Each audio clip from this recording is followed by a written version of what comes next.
Here. Mr. Sardis? Here. Mr. Schmidt? Here. Mr. Thompson? Here. Mr. Yardley? Here. Dr. Yardley? Here.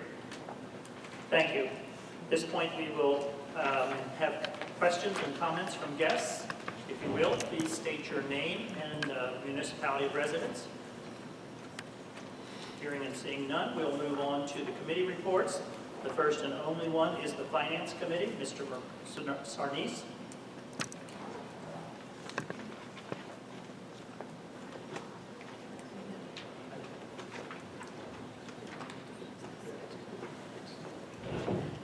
Okay, our main reason for being here tonight is to make a motion concerning a restructuring of debt. And maybe Glenn, if you don't mind, if you just kind of want to summarize again what we're doing tonight for everybody. Okay, good evening. You have a handout with the yellow cover page. I was here, I'll call it 2 months ago, with a straightforward refunding, and you asked us to proceed on that, and we started on that, preparing all the necessary paperwork and credit ratings and whatnot, and that's all in order. I think since then it's come to the attention of the board and the business office that you have some new money capital needs, and the question came up, how should we pay for it? And one of the options I said would be to think about a debt restructuring, and so that's what we put together. I think we showed you a week or so ago, and that's what's in this handout.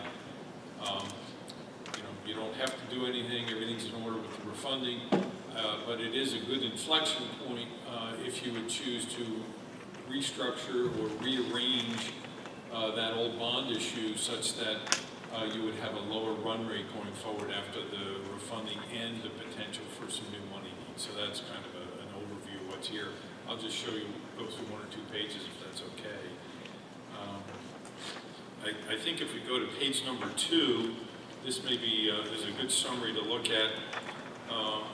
Again, the blue column here, for lack of a better word, we're calling it the base case, and that's if you do a straightforward refunding and you borrow $10 million each of the next 2 years. Okay, you would have a repayment plan that would look like column number 2. I think in the budget right now you have around $13.3 million, and so that over the next couple of years you would need to work your way up to $14.9 million in the budget for debt service. So you're going from 13.3 to 14.9, and 1.6 million, assuming that you do 2 $10 million bond issues.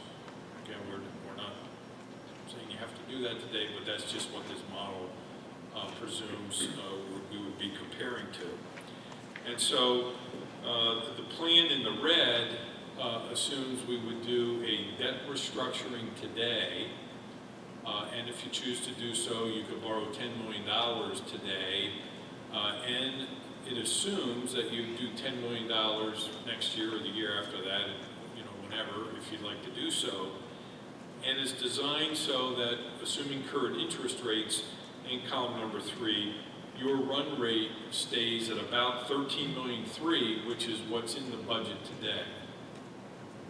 Okay, so that's the way this is designed. You could make different assumptions. You could tell us to level it off at $14.3 million or whatever. We just chose to set this up so that the new run rate would be exactly what's in the budget today. So that's what's designed in column number 3. And so it does assume $10 million of new money today. That would be available at the settlement of the bond issue in, call it 60 days or so. And it creates the capacity for debt service for a second $10 million next year or some other time. So, that's the executive summary. I'll just stop there and see if you have any questions. So, yes, ma'am. So this includes capitalized interest, it says of $2 million. So when we talked about it a few weeks ago, or a couple weeks ago, so we said borrowing the $10 million, then we're getting about $9 million of it to use.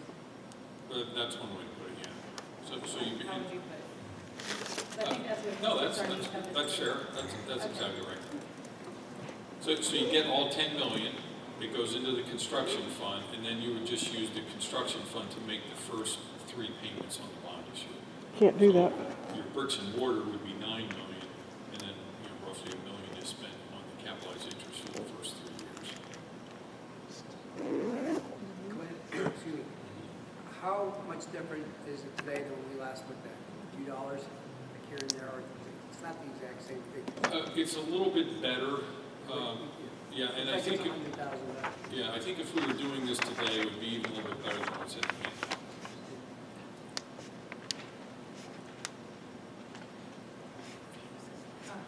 What is the, it goes up to bid?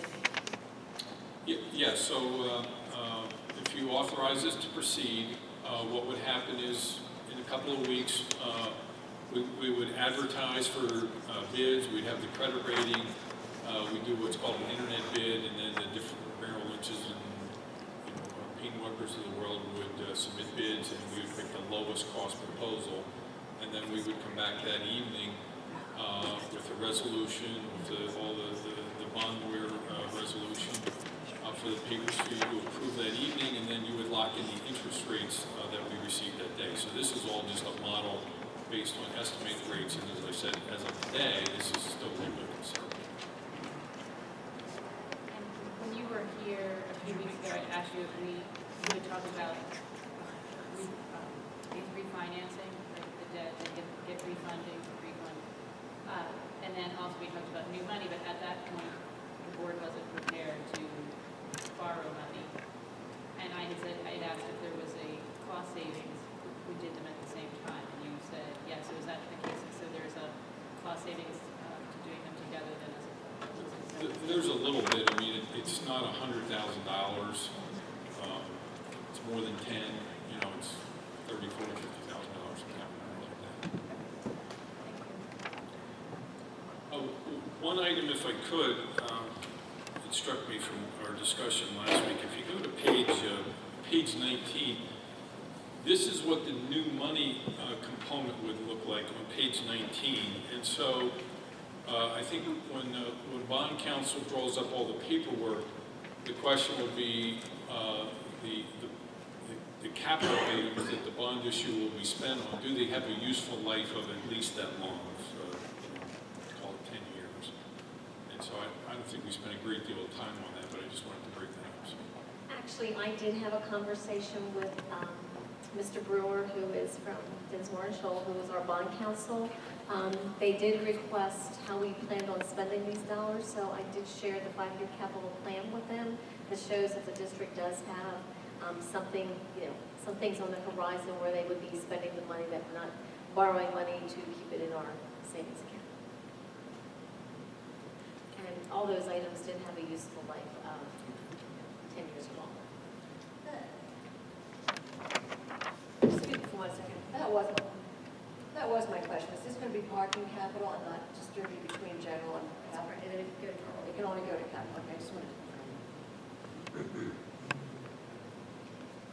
Any other questions?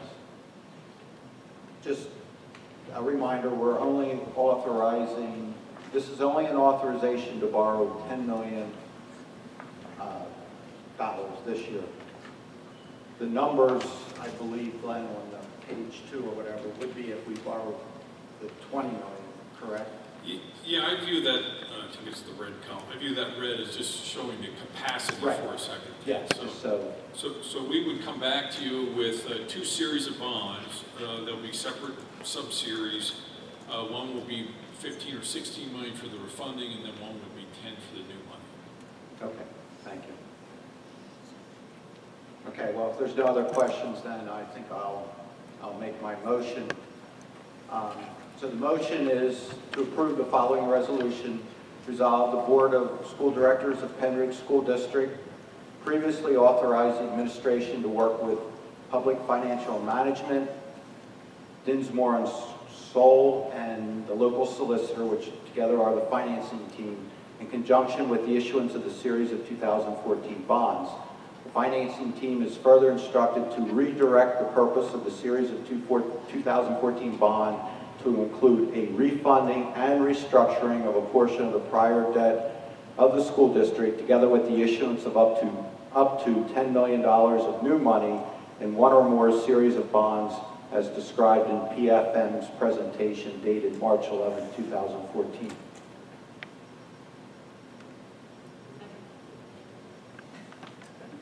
Thank you. So this motion has been moved by Mr. Sarnes and seconded by Mrs. Yardley to approve the bond resolution. Comments or questions from board members? Hearing and seeing none, all those in favor? Aye. Opposed? Motion carries 9-0. Thank you. At this point, We're going to have this other motion for the, I don't know if you were here, on the repository sale. We just want to get that taken out of the way. So the motion is going to be, and please listen to the motion, because the motion is to accept the bid of $100 for the repository sale for tax parcel 15-032-19. thank you. Do I have a second? Moved by Mr. Sarnes and seconded by Mrs. Schmidt to approve the repository sale bid of $100. Comments or questions from board members? Not. All those in favor? Aye. Opposed? No. Sorry. Okay. We're, You're not. Okay. Yes. Well, I voted that way, so it will be 8-1 opposed.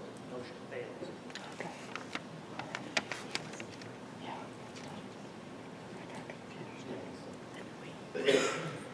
all right, yes. The next Finance Committee meeting is scheduled for April 8th, 2014 at 7:30. Thank you, Mr. Sarnes. At this point, are there any items for the new business of tonight's meeting?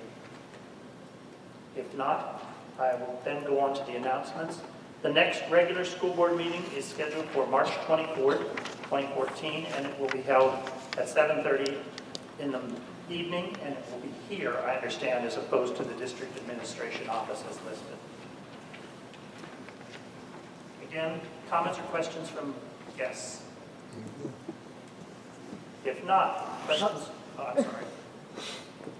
Please state your name and your district or your municipality. Karen Wilmore, Hilltown Township. A while ago, there were some issues brought up about the band truck and a safety issue. It was addressed with a couple people and Mr. Loeffler. And at that point, what the problem was is when the band loads equipment onto the truck, the lift gate's not large enough. I have some pictures here. The lift gate's not large enough to hold the equipment that's being loaded and unloaded off the band truck. It was discussed and Mr. Loeffler decided that if we increase the size of the lift gate, the truck would now be deemed safe. We tried it. On Saturday, I was out with the Color Garden drum line. The gate is nowhere near safe. These kids are loading equipment up and down a lift gate that's hanging off. Pieces of equipment that weigh hundreds of pounds. And they're kids having to hold them. I witnessed the gate this week, the first trip that we were taking something off. It was a big green box that Color Guard uses, and they used 2 of them. The gate was up, they wheeled the green box out to get it all the way, wheels all the way out of the truck and onto the lift gate. 2 of the wheels needed to be extended over the gate with the kids holding it. Once that gate started to move, the box tipped onto one wheel, and the kids were literally holding it up, and then had to reposition themselves as the gate's going down to safely put it to the ground. It's only a matter of time until somebody gets seriously hurt. The drum line helps the color guard out. When the drum line does not perform and the color guard performs, it's the girls holding this box up, and some of their parents. The gate probably goes up on a drumline color guard day 6 times, 7 times. When the jazz bands go out, it's another 7 or 8 times a trip out. When the marching band goes out, that lift gate's going up 10, 12 times. It's a constant problem. The new lift gate is beautiful, but it's not adequate. Did you say girls are?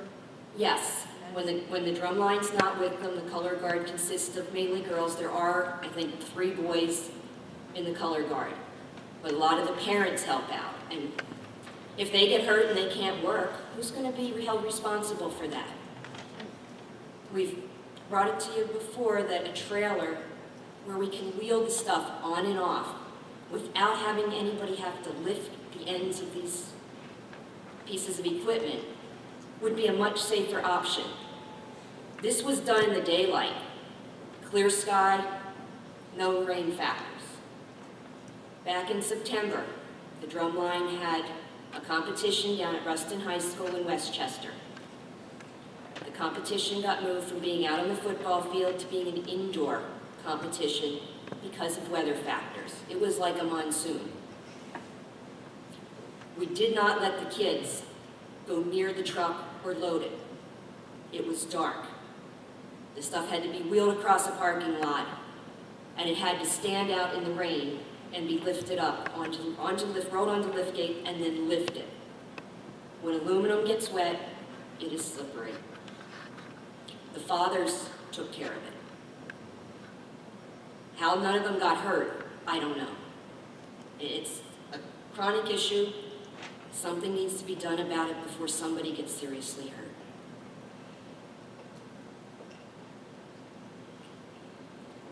Thank you.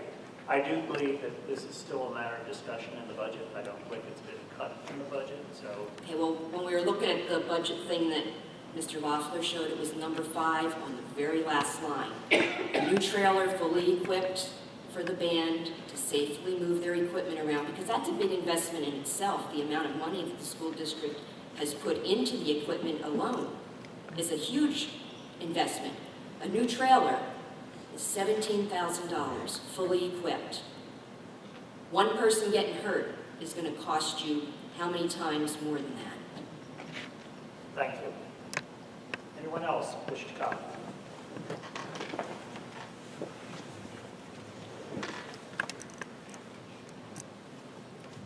Diane Herring, Hilltown Township.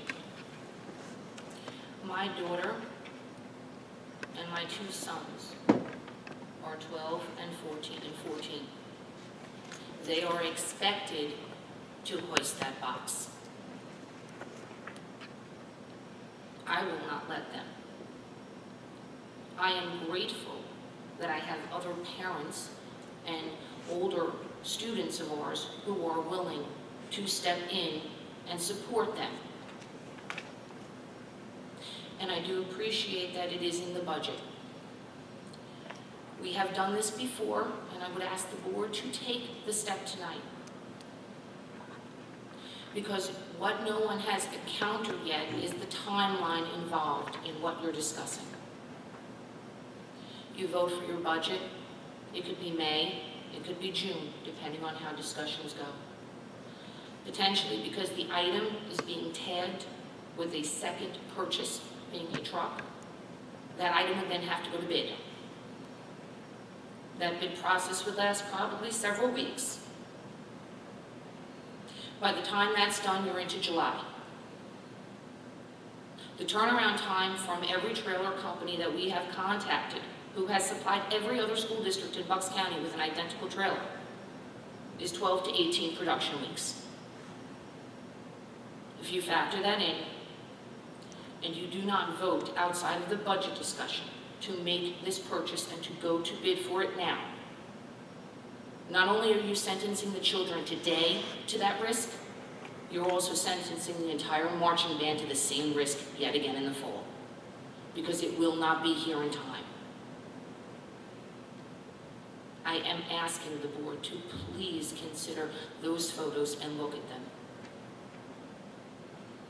Because the liability you are potentially exposing this district to right now every single week. Understand, this is going on every single Saturday and every single Friday and every single Thursday. When the jazz bands go out, when the drum line goes out, and when the color guard goes out. And will continue to go on till mid-April like that. Thank you. Yes, Mr. Lawford? I just want to make a comment. When we discussed the lift, it really came from Mr. Benson, and the only piece of equipment he was really concerned about was a xylophone, which we did measure and looked at to make safe.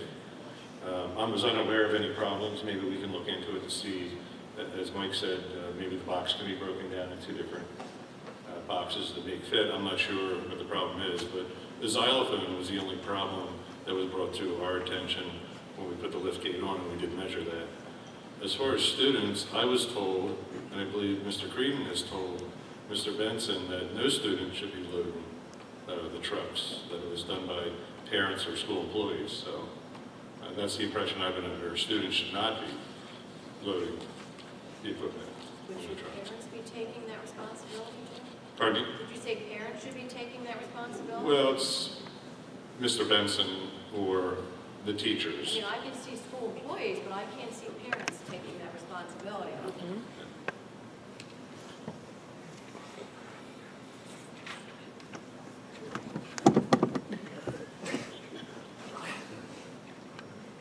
Hi, Kelly Rickard, Sillersville. The liability here is huge. Just even talking about it, I don't want to sit here and point fingers at who is to blame or what, who made what decision. What it comes down to is if somebody gets hurt, that's going to cost this district a whole heck of a lot more money than what the $17,000 that they're proposing for the trailer, and then I think it was, and I don't have my numbers, around $35,000 for the truck. I think that's going to be a huge savings in the long run. I do see these kids. My son participates in marching band. He also participates in the jazz band. I'm a chaperone. I see how the equipment is loaded on the lift. It doesn't fit right. It doesn't fit right with students on it. I'm just very afraid that somebody's going to get hurt. I'm afraid that a parent is going to get hurt, which could require at some point in time then a lawsuit. So then you also have to then look at your insurance and everything else that plays into it. Regardless of who said who was going to do what and how it was supposed to play out, it's a liability. And somebody's going to get hurt. I'm a registered nurse. I would hate to see that happen. Thank you. Thank you. Jeff, can I ask you a question? We've been talking about not having a vehicle that can pull a trailer if we were to get one. This truck is not adequate, the truck that we're talking about here that has a lift gate on it? Is that not adequate to pull a trailer? I believe Mr. Duke said that that vehicle's too big to pull a trailer. I can check into it. I mean, it's a huge box truck to pull a small trailer behind it. You wouldn't be able to see it through your mirrors. I can double check with it. Yes, sir. My name is Mark Wilbur, Hillsound Township. I am the parent that's in that picture. I've been dealing with this equipment for 3 years. My son's in the band. The first lift gate was made very heavy and hard to even fold back up onto the truck. It was work for 2 people to do that. I was surprised to see that the new lift gate was aluminum. It's gorgeous. It's not the xylophone that doesn't fit. It's the marimbas, the vibes, and one other piece of the musical equipment. And those 2 large boxes that belong to the color guard. Those green boxes are 300 plus pounds. This weekend in that picture doesn't show that the thing almost fell over on the kid on the other side of that box. That's the closest I've seen in 3 years of a real, honest accident that you have to deal with. So once again, normally I don't talk in front of groups like this. But I have to tell you right now, from a personal experience, I got scared this weekend. I saw these kids getting hurt, or good potential to it. I really think you should address that trailer issue, because nothing leaves the ground. It rolls on its own. The truck can handle the trailer, no problem. That's not the issue. With a lift gate on the back, you can't count a hitch for a trailer. So it's one or the other, okay? Lots of trucks that size have trailers, but they don't have a lift gate. Thank you. Thank you. Anyone else? If not, this meeting is adjourned. We will continue from here in the Facilities Committee meeting, and that will be Mr. Casper who will be chairing that.